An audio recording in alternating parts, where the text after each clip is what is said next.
द्वारा, जब बड़े बड़े जीव जंतुओं द्वारा परागण होता है तो उसको बोलते हैं जूफिली।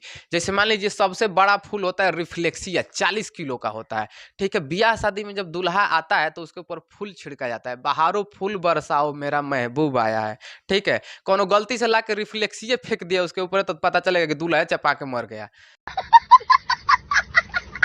अब बड़े बड़े गार्डन में गए होंगे, ठीक है, तो आप लड़की अगर फूल को देख ली तो ऐसे क्या करेंगे, हाथ से ऐसे उसको छूते हुए टच करते हुए चलती है। सीबीएसई बोर्ड वाला क्या कहेगी, ओ माय गॉड कितना बढ़िया फूल फुलाया है, आया समझ में, ऐसे टच करते हुए जाएगी, ऐसे टच करते हुए।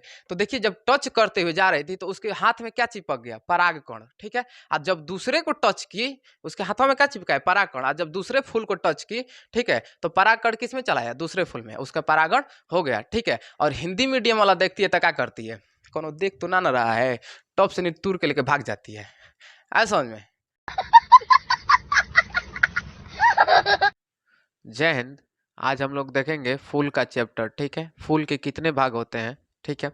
देखिए फूल का अध्ययन किया जाता है एंथोलॉजी के अंतर्गत, ठीक है। फूल का अध्ययन एंथोलॉजी के अंतर्गत किया जाता है, ठीक है। इसका पहला पॉइंट है फूल पौधों का मुख्य अंग जनन अंग होता है, ठीक है। यही आगे चल के फूल आगे चल के क्या बनता है, फल बन जाता है, ठीक है।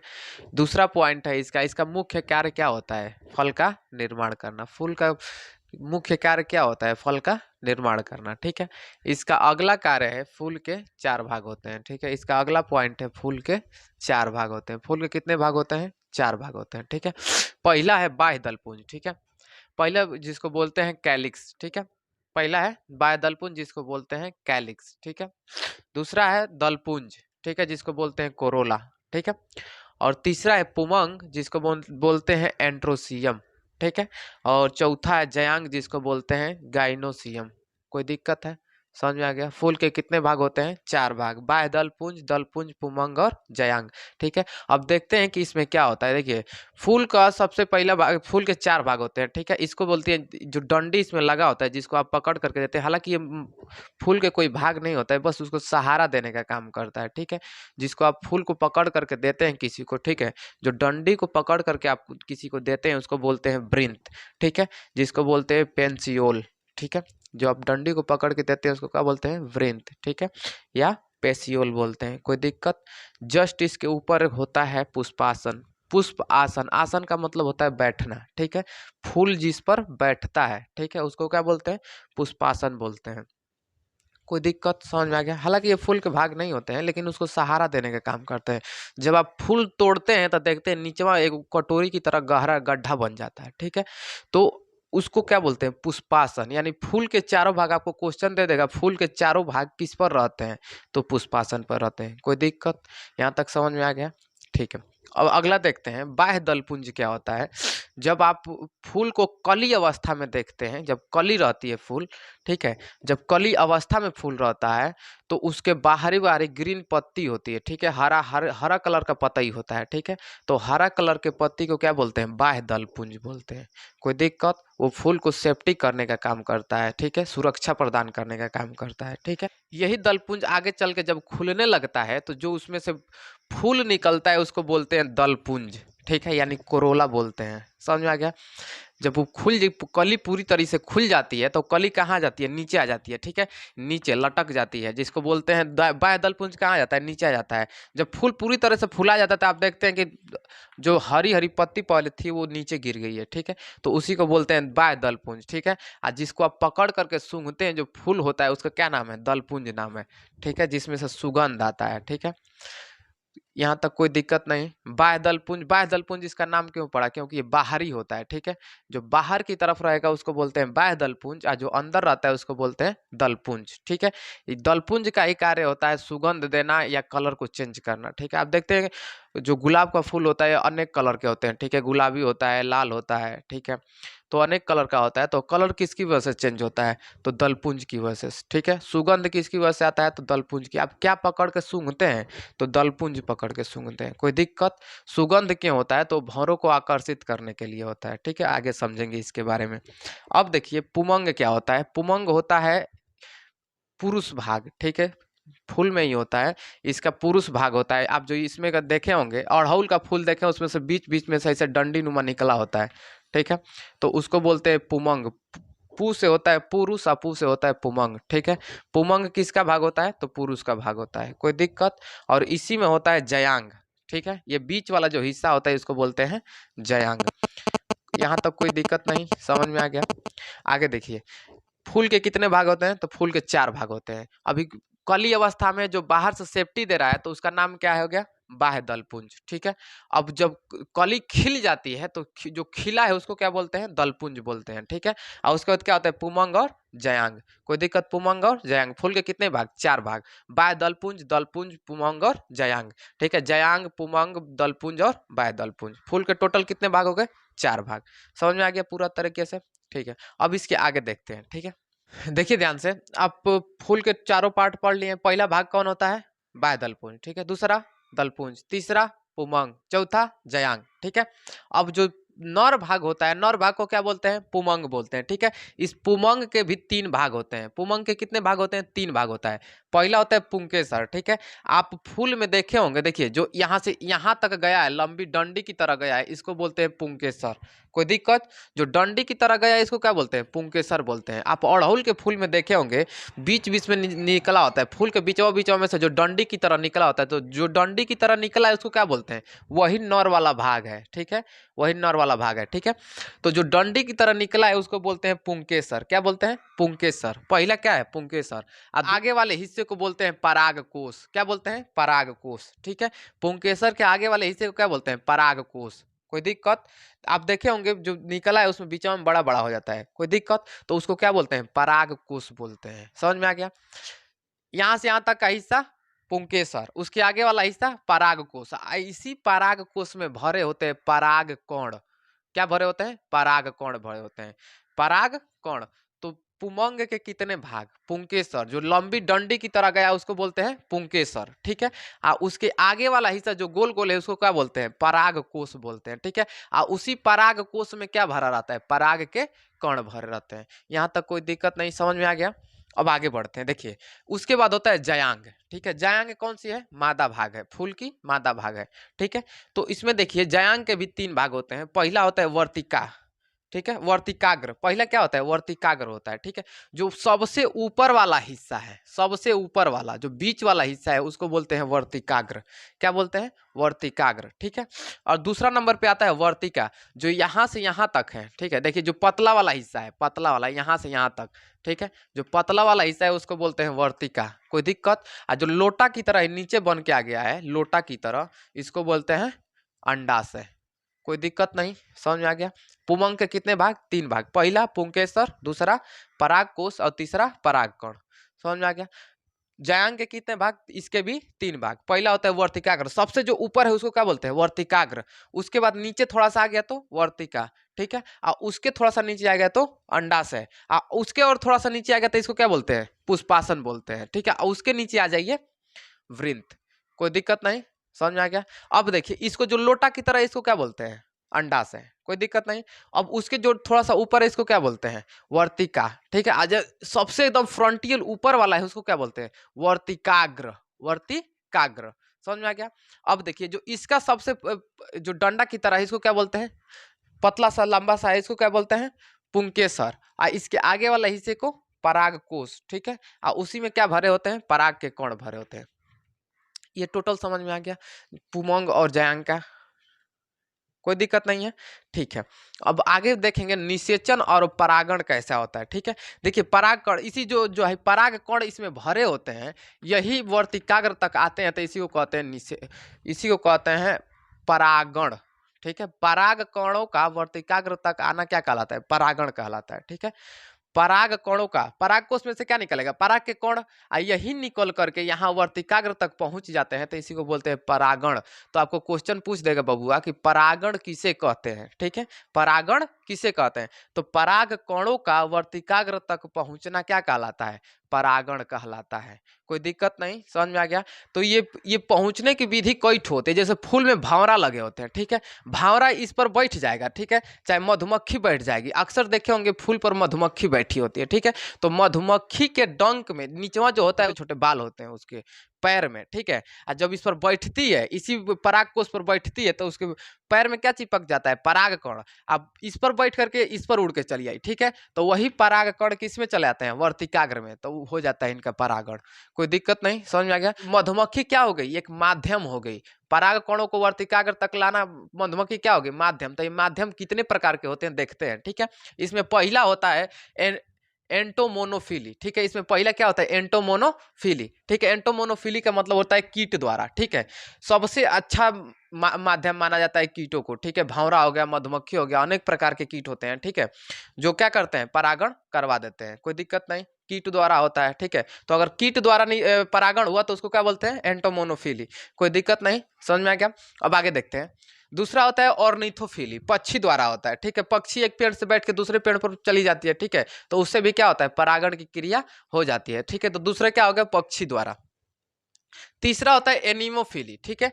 एनिमोफिली का मतलब होता है हवा द्वारा। अब मान लीजिए कि गांव देहात में बोया जाता है, बीघा का बीघा गेहूं बो दिया जाता है, ठीक है। तो अगर भावरा बैठ के करेगा तो एक एक एक गेहूं पर से दूसरे गेहूं पर बैठते ही रह जाएगा, पता चलेगा कि दूसरा सीजन आ गया, आया समझ में। तो इसमें कैसे होता है, हवाओं द्वारा। जैसे मान लीजिए हवा इधर से बहा है इधर, ठीक है, इधर से, तो जब हवा बहाता है तो गेहूं इधर से उधर होते हैं, गेहूं और धान इधर से उधर होते हैं, ठीक है। तो जब इधर से इधर हुआ, ठीक है, तो इसमें का परागकण किस में चला गया, इसमें आया गया, ठीक है। और जब इधर से हवा बहा इधर, ठीक है, तो इसमें का परागकण किस में चलाया, इसमें चलाया, इस वाले में चलाया, ठीक है। तो उन लोगों का परागण ऐसे हो जाता है हवाओं द्वारा। कोई दिक्कत नहीं, हवा द्वारा अगर हुआ तो इसको क्या बोलते हैं, एनिमोफिली बोलते हैं। ये समझ में आ गया। अब देखिए चौथा होता है हाइड्रोफिली। हाइड्रोफिली जल द्वारा, ठीक है। जलीय पौधों में कैसे परागण होता है, हाइड्रोफिली द्वारा, ठीक है, जल द्वारा होता है जलीय पौधों में, ठीक है। इसमें बहुत बच्चे गलती मार देते हैं कि कमल का परागण कैसे होता है, कमल के फूल में परागण कैसे होता है, तो मार देते हैं जल द्वारा, ठीक है। जल द्वारा नहीं होता है, उसका कमल का परागण होता है भंवरों द्वारा। आए समझ में। सिर्फ जलीय पौधों में, जैसे जो कमल भी एक जलीय पौधा है, लेकिन उसमें क्या होता है, कमल के पौधों में परागण किसके द्वारा होता है, सिर्फ भंवरों द्वारा होता है। आए समझ में। अब देखिए जंतुओं द्वारा, पांचवा है जंतुओं द्वारा। जब बड़े बड़े जीव जंतुओं द्वारा परागण होता है तो उसको बोलते हैं जूफिली। जैसे मान लीजिए सबसे बड़ा फूल होता है रिफ्लेक्सिया, 40 किलो का होता है, ठीक है। ब्याह शादी में जब दूल्हा आता है तो उसके ऊपर फूल छिड़का जाता है, बहारो फूल बरसाओ मेरा महबूब आया है, ठीक है। कोनो गलती से ला के रिफ्लेक्सिया फेंक दिया उसके ऊपर तो पता चलेगा कि दूल्हा चपा के मर गया, आया समझ में। तो सबसे बड़ा फूल कौन सा होता है, रिफ्लेक्सिया, ठीक है, रिफ्लेक्सिया, रिफ्लेक्सिया, ठीक है। सबसे बड़ा फूल कौन सा होता है, रिफ्लेक्सिया। कितने केजी का होता है, तो 40 केजी का होता है, समझ में आ गया। और सबसे छोटा फूल होता है ओल्फिया, ठीक है, ओल्फिया,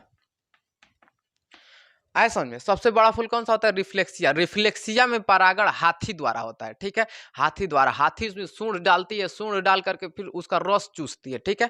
फिर इसमें का रस चूस करके फिर दूसरे वाले में चूसते हैं, तो उसको थुथुन जो होता है, थुथुन, वो थुथुन में क्या चिपक गया, परागकण, ठीक है। वही परागकण जब दूसरे फूल में चूसने के लिए डालती है तो वही परागकण दूसरे में चला जाता है, उसका परागण हो जाता है, आए समझ में।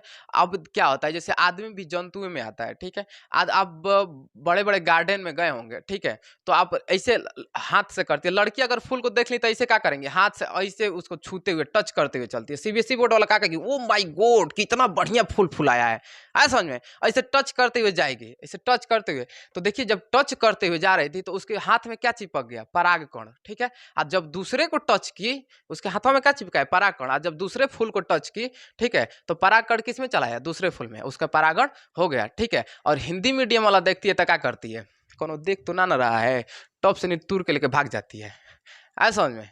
कोई दिक्कत, ये टोटल समझ में आ गया, ठीक है। आगे बढ़ते हैं। परागण और निषेचन क्या होता है, ठीक है। परागण आपको समझ में आ गया, परागण किसे कहते हैं, ठीक है। पराग कणों का वर्तिकाग्र तक पहुंचना क्या कहलाता है, परागण कहलाता है। अब आता है निषेचन। निषेचन किसे कहते हैं, ठीक है, निषेचन। आप देखिए इधर क्या था, ऊपर क्या था, वर्तिकाग्र था।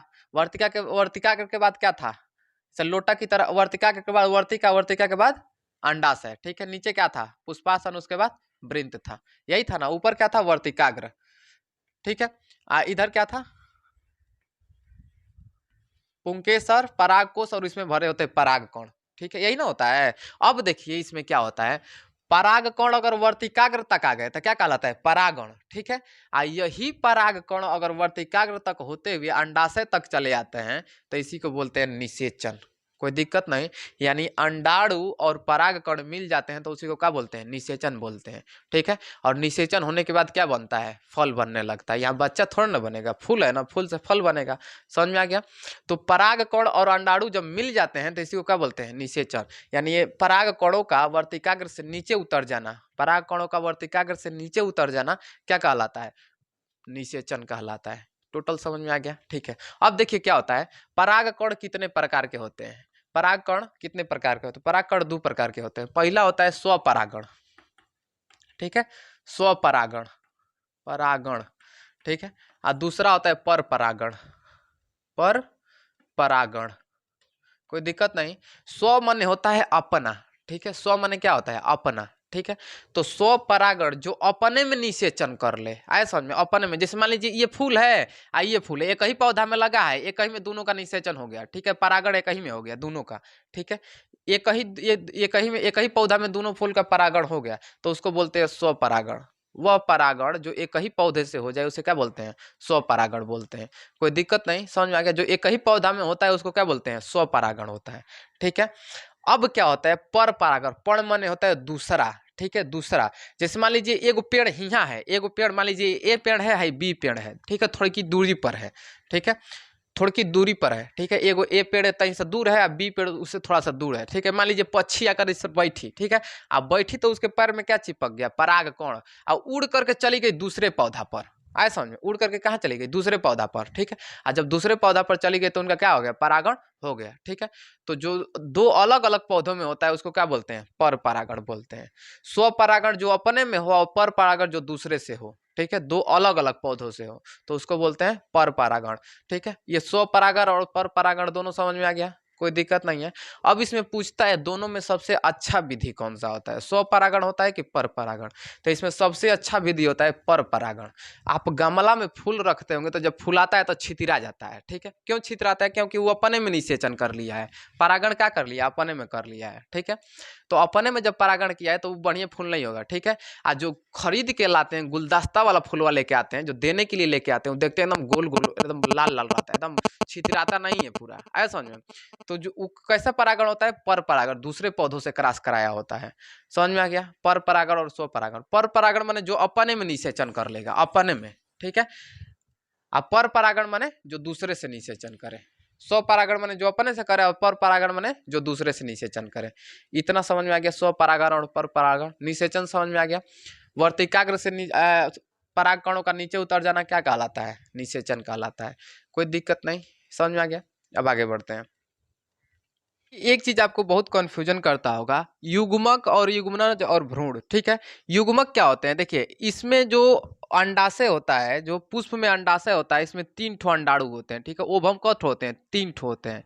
ठीक है, और इसमें जो परागकण होते हैं, अनेक परागकण होते हैं। ठीक है, अनेक, बहुत अधिक परागकण होते हैं। ठीक है, लेकिन हाई इतना ना पतला होता है, वर्तिकाग्र इतना पतला होता है कि सिर्फ 2 ठो ओभम इसे क्या बोलते हैं, इसमें सिर्फ 2 ठो परागकण नीचे उतर सकते हैं। ठीक है, हाई वर्तिका वर्तिका इतना पतला होता है कि इसमें क ठो उतर सकते हैं, सिर्फ 2 ठो उतर सकते हैं नीचे। ठीक है, तो चलिए 2 ठो ला देते हैं इसमें। ठीक है, 2 ठो नीचे उतार देते हैं। ठीक है, तो ये क्या हो गया, परागकण। ठीक है, तो यही परागकणों का नीचे उतर, वर्तिका से नीचे उतर जाना क्या कहलाता है, निषेचन कहलाता है। ठीक है, परागकणों का वर्तिका से नीचे उतर जाना क्या कहलाता है, निषेचन। या ऐसे भी बोल सकते हैं, परागकण और ओभम जब मिल जाते हैं, अंडाणु जब मिल जाते हैं तो उसी को क्या बोलते हैं, निषेचन बोलते हैं। परागकण और अंडाणु जब मिल जाते हैं तो उसको क्या बोलते हैं, निषेचन बोलते हैं। ठीक है, तो अब देखिए क्या होता है, जब ये अलग अलग थे, यहाँ पर क्या था, परागकण था, और यहाँ पर क्या था, अंडाणु था। ठीक है, तो जब ये अलग अलग होते हैं तो इसी को बोलते हैं युग्मक, यानी गैमेट बोलते हैं। कोई दिक्कत, जब अलग अलग दोनों होते हैं तो उसी को क्या बोलते हैं, गैमेट बोलते हैं। समझ में आ गया। अब देखिए जब यहाँ पर ये दोनों नीचे आ गए, जैसे मिले, ठीक है, ये दोनों जैसे मिलेंगे, ठीक है, तो जैसे मिल जाते हैं, देखिए जैसे मान लीजिए एगो का एगो से निषेचन करवा दीजिए, हो गया एगो से निषेचन एगो। ठीक है, तो जैसे मिलते हैं इनका निषेचन हो गया। ठीक है, जैसे मिले इनका निषेचन हो गया। ठीक है, तो मिलने की क्रिया को क्या बोलते हैं, युग्मनज बोलते हैं। कोई दिक्कत, यही युग्मनज चल के आगे भ्रूण बन जाता है। समझ में आया, भ्रूण, और भ्रूण के बाद क्या बन जाता है, फल बन जाता है। यहाँ पर बच्चा थोड़ा ना होगा, क्या होगा, फल हो जाएगा, कोई दिक्कत नहीं। अब इसके पहले आइए, ठीक है, जब पेट में था, ठीक है, जब पेट में था तो क्या कहलाएगा, भ्रूण, ठीक है। अब भ्रूण के पहले क्या हुआ होगा, निषेचन हुआ होगा, ठीक है। तो निषेचन जब हुआ होगा, दोनों आकर के मिले होंगे तो उसी को क्या बोलते हैं, युग्मनज। जब दोनों मिल गए तो उसी को बोलते हैं युग्मनज। उसके पहले कहाँ रहेंगे, अलग अलग रहे होंगे, ठीक है। तो जब अलग अलग रहे होंगे तो उसी को क्या बोलते हैं, युग्मक बोलते हैं। ये टोटल समझ में आ गया, कोई दिक्कत नहीं, ठीक है। अब आगे देखते हैं, देखिए यहाँ पर ये दोनों मिल गए, ठीक है, ये दोनों मिल गए तो इनका निषेचन हो गया, ठीक है। और ये क्या बन जाएंगे, भ्रूण बन जाएंगे, ठीक है। तो इनको खाना कहाँ से मिलता होगा, जैसे माँ के पेट में क्या होता है, प्लेसेंटा द्वारा खाना मिलता है, ठीक है। तो इसमें इन लोगों को भोजन कहाँ से, जैसे भ्रूण है तो बड़ा होने के लिए कुछ चाहिए ना, एनर्जी चाहिए ना, खाना चाहिए ना बड़ा होने के लिए, तभी ना फल बनेगा बढ़ कर। पहले क्या होता है, टिकोरा होता है, टिकोरा से धीरे धीरे क्या बनता है, फल बन जाता है बड़ा बड़ा, ठीक है। तो देखिए जब इनका निषेचन हो गया तो भ्रूण बन गया, यानी टिकोरा बन गया, टिकोरा, ठीक है। तो टिकोरा को बड़ा होने के लिए चाहिए ना, तो आप देखे होंगे, अगर गौर से देखे होंगे तो इसमें कगो पराग कण आए थे, दूगो, इसमें से हिस्सा कगो लिया, सिर्फ एक ही लिया था।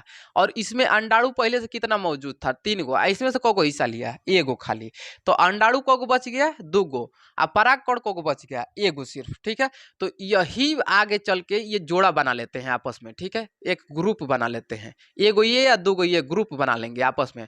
इसी ग्रुप बनाने को कहते हैं भ्रूण कोश, ठीक है। ग्रुप बना के क्या बना लेते हैं, भ्रूण कोश, ठीक है, यानी इंडोस्पर्म, ठीक है, इंडोस्पर्म यानी भ्रूण कोश। तो आपसे क्वेश्चन पूछेगा, बाबू बताओ कि इसमें जो भ्रूण होता है, पौधों में जो भ्रूण होता है, फल जो फूल में जो भ्रूण होता है, उसको भोजन कहाँ से मिलता है, तो भ्रूण कोश के द्वारा, कोई दिक्कत नहीं। अब अगला क्वेश्चन पूछ देगा, निषेचन कहाँ होता है, तो अंडाशय में निषेचन होता है, ठीक है। अब पूछ देगा कि पराग कण कितना इसमें आया था, तो सिर्फ 2 गो। पहले से कितना अंडाशय में अंडाणु उपलब्ध था, मौजूद था, तो 3 गो। हिस्सा कगो लिया, तो सिर्फ एक गो। बच कितना गया था, तो 2 गो। अंडाणु कगो बच गया था, 2 गो, ठीक है। और इसमें का पराग कण कगो बच गया था, 1 गो, ठीक है। यही मिल करके क्या बनाते हैं, भ्रूण कोश बनाते हैं, कोई दिक्कत नहीं, समझ में आ गया।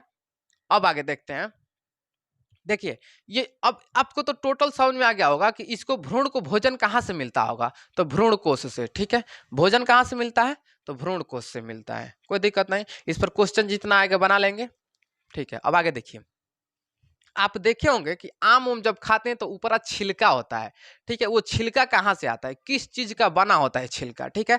तो आप देखिए जब ये धीरे धीरे बड़ा होता है, जब भ्रूण धीरे धीरे बड़ा होता है, ठीक है, तो है जो इसकी बाहरी दीवार है, यानी इसको क्या बोलते हैं, अंडाशय बोलते हैं, ठीक है, अंडाशय, ओवरी, ठीक है, क्या बोलते हैं, ओवरी बोलते हैं, अंडाशय बोलते हैं। तो जब ये धीरे धीरे फल बड़ा होता है, इसमें भ्रूण जब धीरे धीरे बड़ा होता है तो इसी ओवरी से जाके चिपक जाता है, ठीक है। यही ओवरी किसका रूप ले लेती है, छिलका का रूप ले लेती है, ठीक है। तो लड़कियां सब अंगूर छील के खाती हैं। अगर किसी कोई हैंडसम लड़का ट्रेन व्रेन में दिखाई दे दिया तो लड़की सब नाखून बड़ा बड़ा रखती है, ठीक है, और अंगूरवा को छील के खाती है, कि लड़कवा समझेगा ओ माई गॉड कितना कोमल है, अंगूर छील के खा रही है, दांत है ये नहीं है इसीलिए छील के खा रही है, पाकुच पाकुच बुढ़िया दाई की तरह पकुचाएगी, ठीक है, कोई दिक्कत नहीं। फूल का टोटल भाग खत्म हो गया। अब आगे चलते हैं फल के बारे में, ठीक है। तो फल के बारे में हम पढ़ेंगे नेक्स्ट वीडियो में, तब तक के लिए जय हिंद।